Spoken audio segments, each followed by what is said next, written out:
Animal Farm by George Orwell. Narrated by Mark Bowen. Chapter 1.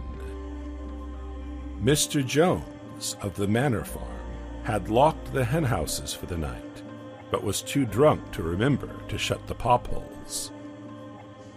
With the ring of light from his lantern dancing from side to side, he lurched across the yard, kicked off his boots at the back door, drew himself a last glass of beer from the barrel in the scullery, and made his way up to bed, where Mrs. Jones was already snoring. As soon as the light in the bedroom went out, there was a stirring and a fluttering all through the farm buildings. Word had gone round during the day that old Major, the prize middle white boar, had had a strange dream on the previous night and wished to communicate it to the other animals. It had been agreed that they should all meet in the big barn as soon as Mr. Jones was safely out of the way.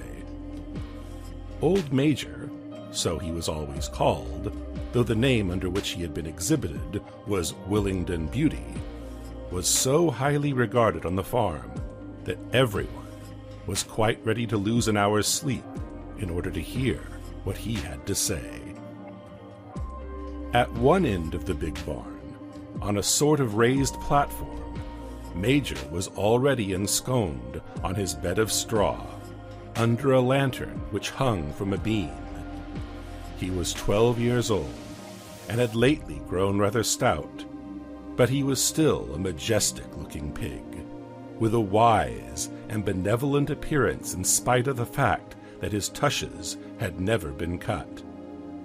Before long, the other animals began to arrive and make themselves comfortable after their different fashions.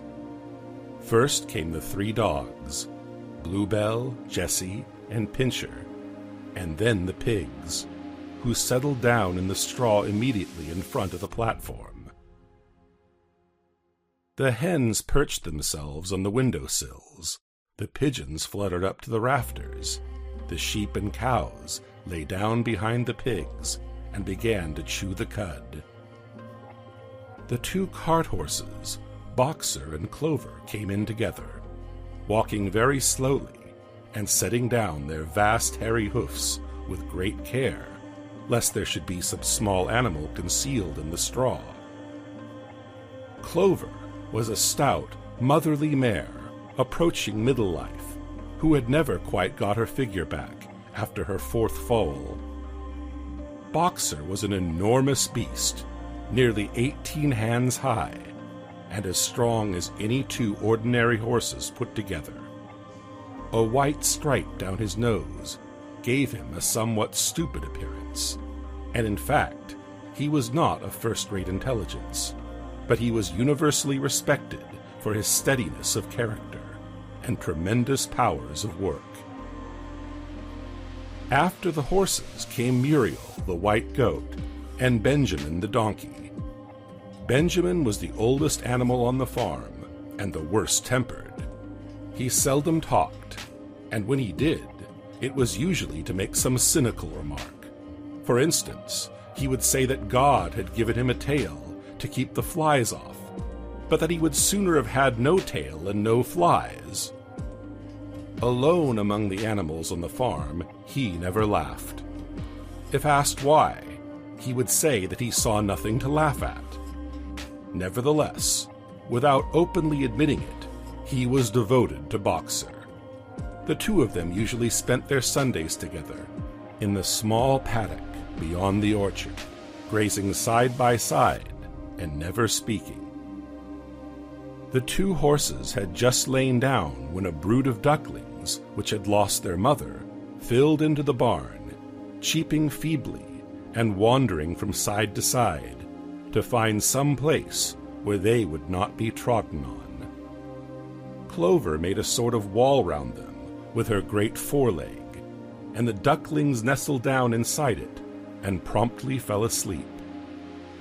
At the last moment, Molly, the foolish, pretty white mare who drew Mr. Jones' trap, came mincing daintily in, chewing at a lump of sugar.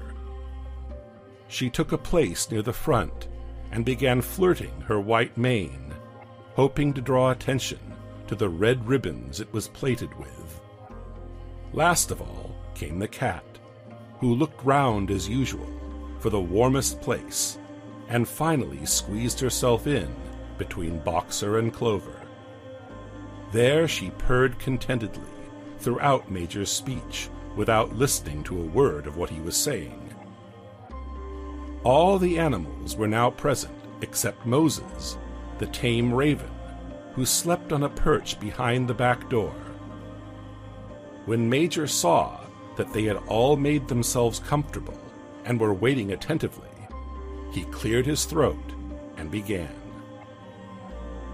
"Comrades, you have heard already about the strange dream that I had last night. But I will come to the dream later. I have something else to say first. I do not think, comrades, that I shall be with you for many months longer.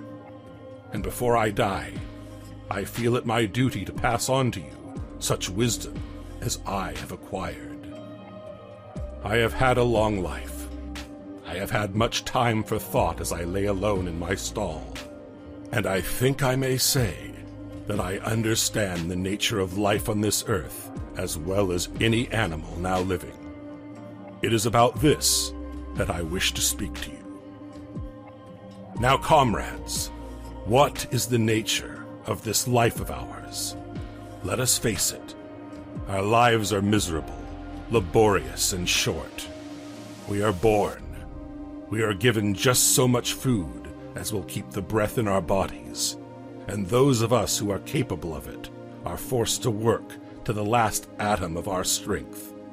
And the very instant that our usefulness has come to an end, we are slaughtered with hideous cruelty.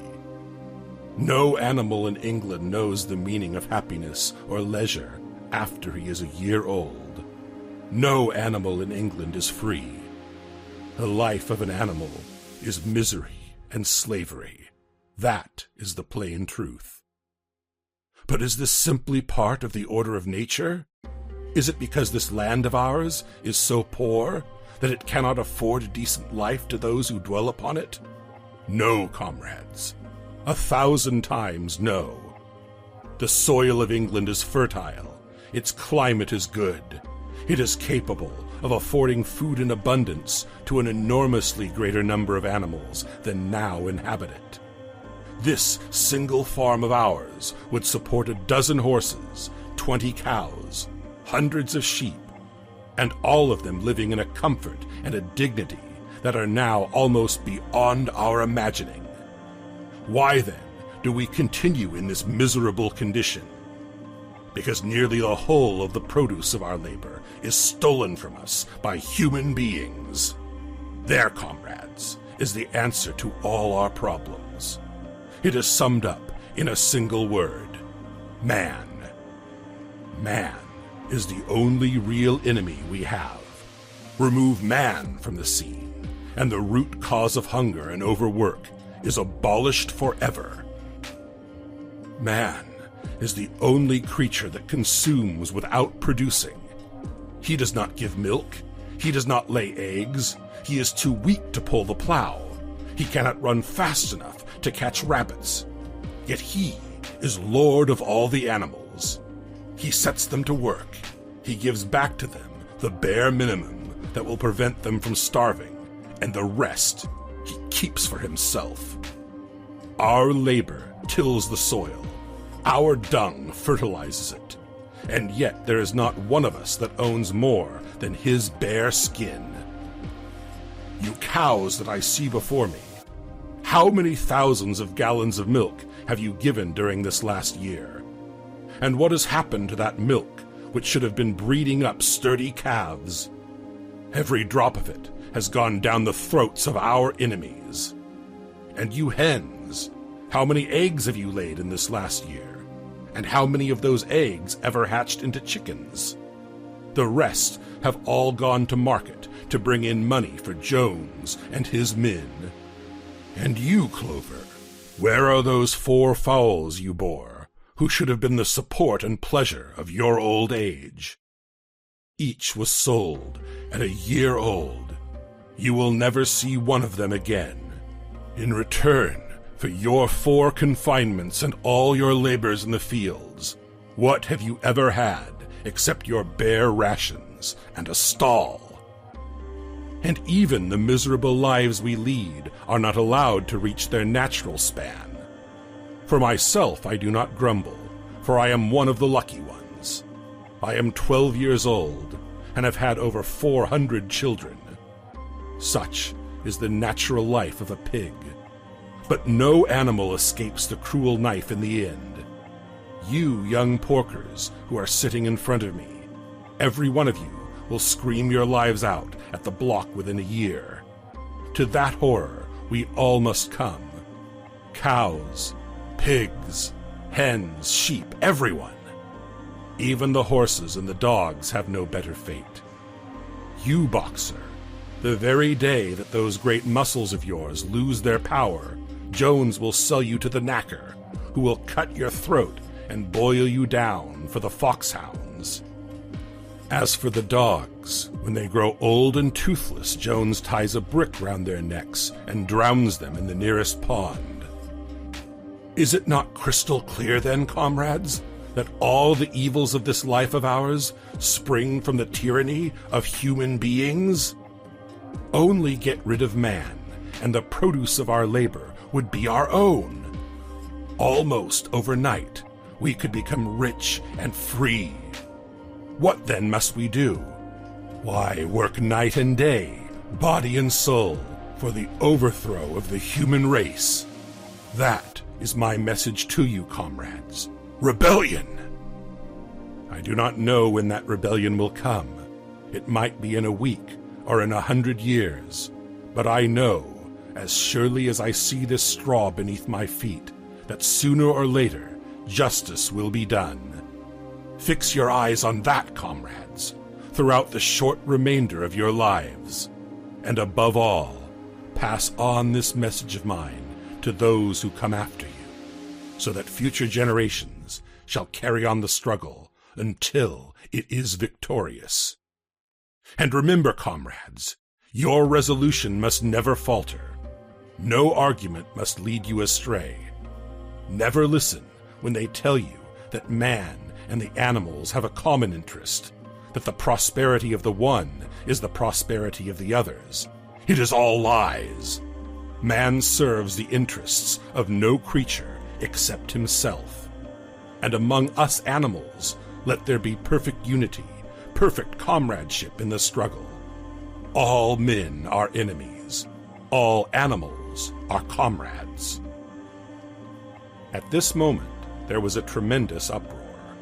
While Major was speaking, 4 large rats had crept out of their holes and were sitting on their hindquarters, listening to him.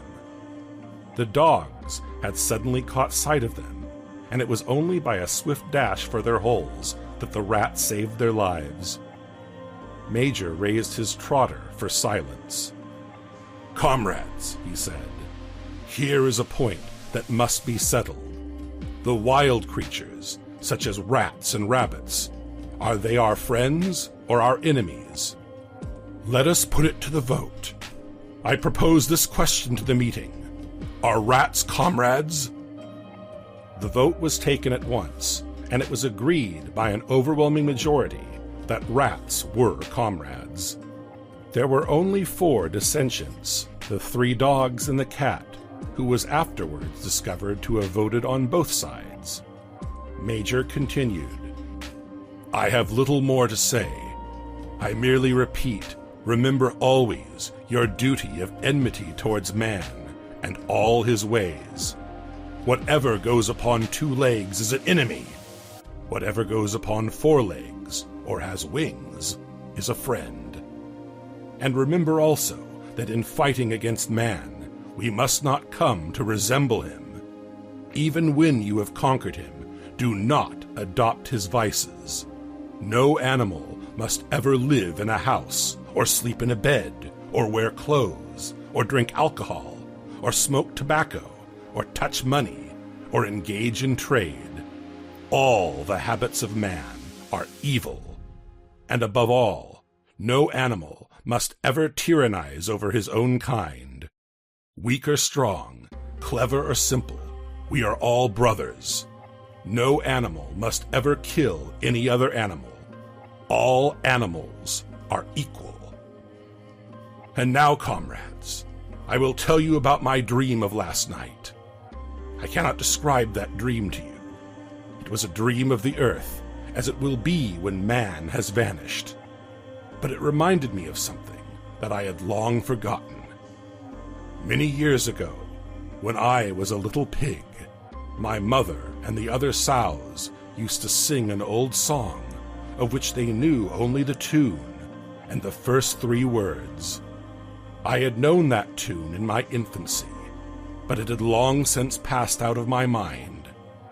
Last night, however, it came back to me in my dream.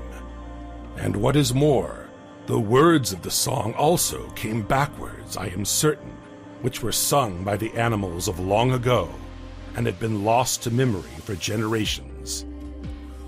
I will sing you that song now, comrades. I am old, and my voice is hoarse. But when I have taught you the tune, you can sing it better for yourselves. It is called Beasts of England. Old Major cleared his throat and began to sing. As he had said, his voice was hoarse, but he sang well enough, and it was a stirring tune, something between Clementine and La Cucaracha. The words ran, "Beasts of England, beasts of Ireland, beasts of every land and clime, hearken to my joyful tidings of the golden future time. Soon or late the day is coming, tyrant man shall be your throne, and the fruitful fields of England shall be trod by beasts alone. Rings shall vanish from our noses, and the harness from our back. Bit and spur shall rust forever, cruel whips no more shall crack. Riches more than mine can picture, wheat and barley, oats and hay, clover beans and mangel wurzels shall be ours upon that day. Bright will shine the fields of England, pure shall its waters be, sweeter yet shall blow its breezes on the day that sets us free. For that day we all must labor, though we die before it break. Cows and horses, geese and turkeys, all must toil for freedom's sake. Beasts of England, beasts of Ireland, beasts of every land and clime, hearken well and spread my tidings of the golden future time." The singing of this song threw the animals into the wildest excitement. Almost before Major had reached the end, they had begun singing it for themselves. Even the stupidest of them had already picked up the tune and a few of the words, and as for the clever ones, such as the pigs and dogs, they had the entire song by heart within a few minutes. And then, after a few preliminary tries, the whole farm burst out into Beasts of England in tremendous unison. The cows lowed it, the dogs whined it, the sheep bleated it, the horses whinnied it, the ducks quacked it. They were so delighted with the song that they sang it right through 5 times in succession, and might have continued singing it all night if they had not been interrupted. Unfortunately, the uproar awoke Mr. Jones, who sprang out of bed, making sure that there was a fox in the yard. He seized the gun which always stood in a corner of his bedroom and let fly a charge of No. 6 shot into the darkness. The pellets buried themselves in the walls of the barn, and the meeting broke up hurriedly. Everyone fled to his own sleeping place. The birds jumped onto their perches, the animals settled down in the straw, and the whole farm was asleep in a moment.